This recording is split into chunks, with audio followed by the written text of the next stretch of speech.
Hello students, मैं नवीन यादव आप सभी को स्वागत करता हूं मैं अपने यूट्यूब चैनल नवीन बायोलॉजी पे। आज के क्लास में हम पढ़ाने वाले हैं परागन। परागन किसे कहते हैं? पुष्प में परागन है ना, पॉलिनेशन इन फ्लावर। तो इस प्रकार से हम देखेंगे कि पुष्प में परागन की क्रिया किस प्रकार होती है और पुष्प के कौन से भाग से यह क्रिया संपन्न होती है। तो हम पहले ही क्लास में पढ़ा दिए थे कि पुष्प में परागन नहीं, पुष्प में परागन नहीं मतलब पुष्प के जो संचित्र वर्णन थे वो हम आपको बता दिए थे।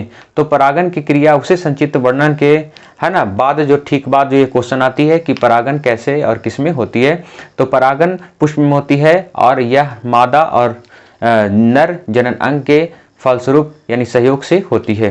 तो चलिए परागन की क्रिया किसे कहते हैं हम एक बार पढ़ लेते हैं। पुष्प में पराग कोश से निकलकर क्या होगा? पुष्प में यानी पुष्प के पराग कोश से निकलकर परागकण उसी पुष्प या किसी दूसरे पुष्प के वर्तिकाग्र तक पहुंचना ही क्या कहलाता है? परागन कहलाता है। तो पुष्प का परागकण एक नर युग्मक है और पुष्प का वर्तिकाग्र एक मादा भाग है। जो हम इसके पहले वाले वीडियो में संचित्र वर्णन में हम देखे थे कि पुष्प के कौन कौन से भाग पुंकेसर और कौन कौन से भाग स्त्री केसर है, यानी पराग कोश कहाँ और वर्तिकाग्र कहाँ है, हम इस पहले ही देख लिए थे। तो सबसे पहले हम थोड़ा सा आप चल लेते हैं कि जब आप नहीं मान ली जाए कि आपको अगर याद खो गए हैं ना, याद नहीं हो, तो आप यहाँ पर देख सकते हैं कि पुंकेसर जो है वो पुष्प का नर भाग है। पुंकेसर या पुमंग पुष्प का कौन सा भाग है? नर भाग है। इंग्लिश में बोलेंगे इसको एंड्रोसियम, है ना। यह हो गया पुष्प का नर भाग, याद रखना। ये प्रमुख दो भागों में बटे होते हैं, इनका भी क्या है, टू पार्ट्स होते हैं। अगला है स्त्री केसर।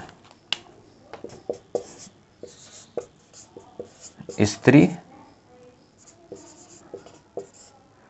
केसर, दूसरा इसका नाम हो गया जायांग। क्या हो गया? जायांग, जिसका इंग्लिश नाम है गाइनोशियम।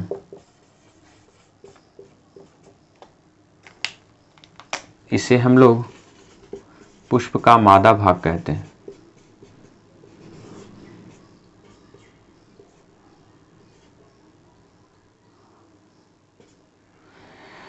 इसका प्रथम भाग हो गया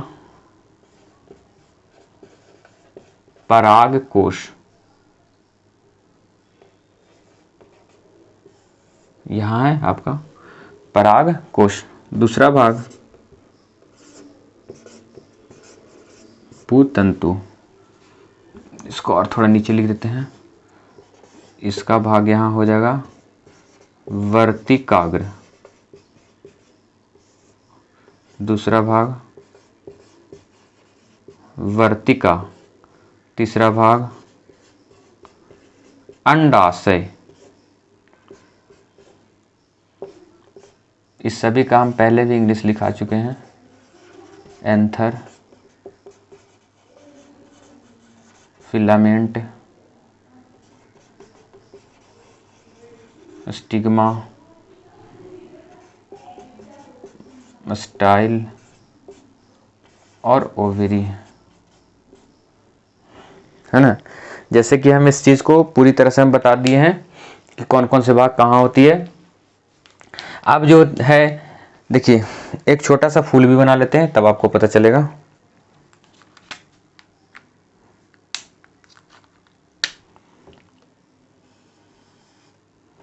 ये आपका देखिए छोटा सा टेम्पोररी जिसको बोलते हैं अस्थायी फूल बना लेते हैं, जो पूरी तरह स्थायी रूप से नहीं है।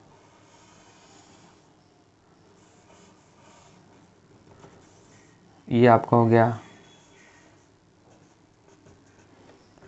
ये फूल हो गया। और ये फूल में चलिए एक और बनाते हैं ठीक लगने के लिए।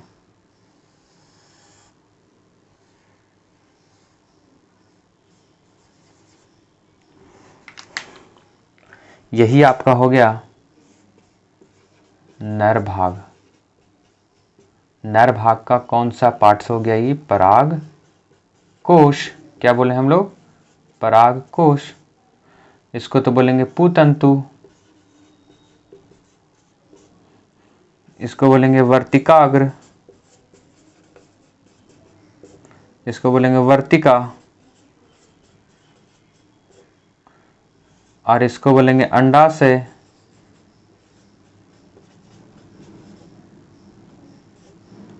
और इसके अंदर जो पाया जाएगा इसमें बोलेंगे बीजांड।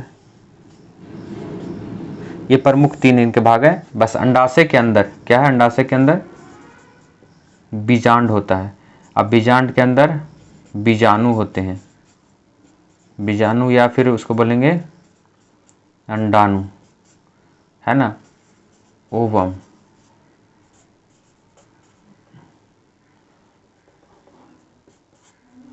इसको बोलेंगे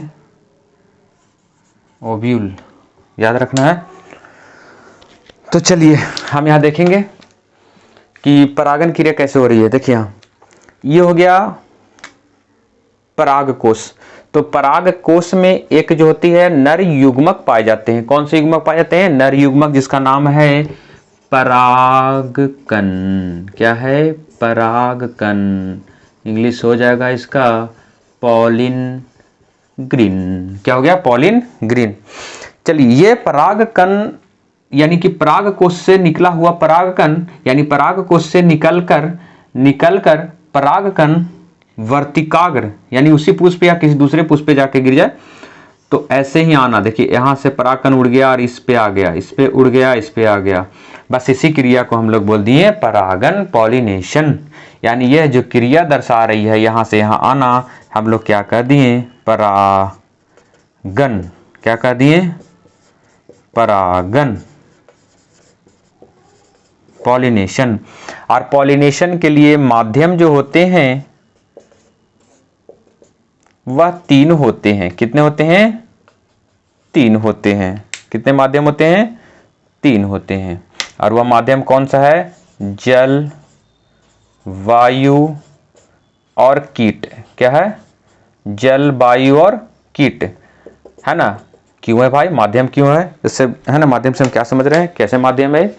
तो माध्यम यह है कि अगर पुष्प का नर भाग का निकला हुआ परागकण वर्तिकाग्र पर तो अपने आप जाएगा नहीं, किसी भी माध्यम है ना की आवश्यकता होगी।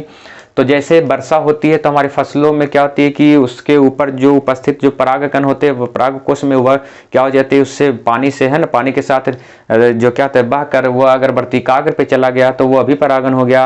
और जब वायु चलती है तो हमारे जो क्या होते हैं फसल, पेड़ पौधे या जो कोई भी है ना हिलते हैं, लहराते हैं, लहर नहीं जाते हैं बचते, ये जो क्या होते हैं इधर उधर हिलते हैं, जिसके कारण पराग कोश से निकला हुआ परागकण उसके वर्तिकाग्र पर पहुंच जाए तो भी परागन हो गई। और कीट के द्वारा जो कोई भी कीट पतंग यानी भौरे जो होते हैं अगर अपने है ना भोजन के तलाश में रस को, फूल के रस को जो चूसने जाते हैं तो उस पर जब बैठ जाते हैं पराग कोश पे, और उस पराग कोश पे जैसे ही बैठा तो पराग कोश पे बैठने के साथ ही उसके परागकण उसके पैर में चिपक गया, यानी कि फूल के पराग कोश से निकला हुआ परागकण उसके पैर में चिपक गया और वह भोजन के तलाश में दूसरे भाग पे जाएंगे, कहाँ? वर्तिकाग्र पर, तो इसका परागकण इस पे जाके लग जाएगा, बस परागन क्रिया खत्म। और चौथा अपने आप है ना, आप जो कह सकते हैं हम लोग जंतुओं के द्वारा होने वाली जो है जूफिली जो कहते हैं वह माध्यम होती है। हमारे जब हम बाग बगीचे या खेतों में जाते हैं तो हम अपने हाथों से अपने पेड़ पौधे को है ना उसको लपड़ते चल जाते हैं, मतलब ऐसे करके चल जाते हैं, तो जिसके दौरान क्या होते हैं कि हमारे हाथ में लगे हुए परागकण उसके वर्तिकाग्र पर टच हो जाती है, उसके वर्तिकाग्र पर चली जाती है, तो उसको बोलते हैं जूफिली बोलते हैं। यानी एक और माध्यम है जो जूफिली कहते हैं, जीव जंतुओं यानी जंतुओं यानी पशुओं यानी कि फिर मनुष्यों के द्वारा भी होती है, जिसको बोलते हैं जूफिली बोलते हैं परागन। तो देखिए माध्यम जो होती है 3 होती है, एक एक्स्ट्रा होती है 4 होती है। तो ऐसे 3 आपको है ना जो सिलेबस में पढ़ने वाले हैं वैसे ही याद रखिएगा। और 12th के लिए भी जूफिली आपका आवश्यकता है तो उसमें भी आप उसको लिख सकते हैं आवश्यक होगा तो जैसे इस प्रकार के जो प्रोसेस हम लोग समझ गए है ना। यहाँ पर कौन से ऐसे टॉपिक है जो समझ में नहीं आ रहा, फिर से एक बार रीड कर देते हैं कि परागन किसे कहते हैं। तो कहा जाता है कि पुष्पों के है ना, तो पुष्प के या पुष्पों के पराग कोश से निकलकर परागकण उसी पुष्प या किसी दूसरे पुष्प के वर्तिकाग्र तक पहुंचना ही परागन कहलाता है। देखिए तो इसका परागकण इसके वर्तिकाग्र पर पहुंचना परागन, लेकिन इसका परागकण किसी दूसरे और दूसरा पौधा होगा या उसी पौधे के दूसरा फूल होगा तो उस पर भी चला जाएगा वर्तिकाग्र पर, तो परागन क्रिया संपन्न। तो उसी तरह से बोला गया कि परागकण उसी पुष्प या किसी दूसरे पुष्प के वर्तिकाग्र तक जाना ही क्या कहलाता है? परागन कहलाता है, जिनमें माध्यम कितने होते हैं? 3 होते हैं। और इसके पहले हम संचित्र वर्णन यानी कि पुष्प के भाग को पढ़ा देते। पहले भाग को बढ़िया से देख लीजिए, उसके बाद इसमें समझिएगा तो आपको समझ में आ जाएगा। एक बार नहीं समझ में आया, 2 बार देखिए, 3 बार देखिए, लेकिन आप जब देख लीजिएगा तो एक बार में समझ में आ जाता है। उसके बाद आप अगले नेक्स्ट जो ये वीडियो देखिएगा तो आपको समझ में पूरी तरह से आ जाएगी। तो चलिए आज के लिए इतना, और फिर अगले टॉपिक में लाएंगे आपका पुष्प में निषेचन यानी फर्टिलाइजेशन क्रिया किस प्रकार से होती है, उसको पूरे डिटेल से हम जानेंगे, है ना। तो निषेचन के लिए हमारे उत्तरदायी कौन सा होगा? सबसे प्रमुख अंग का नाम आएगा अंडाशय, और अंडाशय के अंदर बीजांड, जो एक और देखिएगा इसमें बीजांड बना हुआ है। अब बीजांड के अंदर छोटे छोटे 3-4 कण होंगे, उसको बोलेंगे बीजाणु। यही जो होते हैं फीमेल गैमेट्स होते हैं, यानी कि मादा युग्मक होते हैं। आप इस चीज को याद रखिएगा, तब आपको पूरी तरह समझ में आएगा। इसके लिए आज के लिए इतना ही, है ना। धन्यवाद। जय हिंद।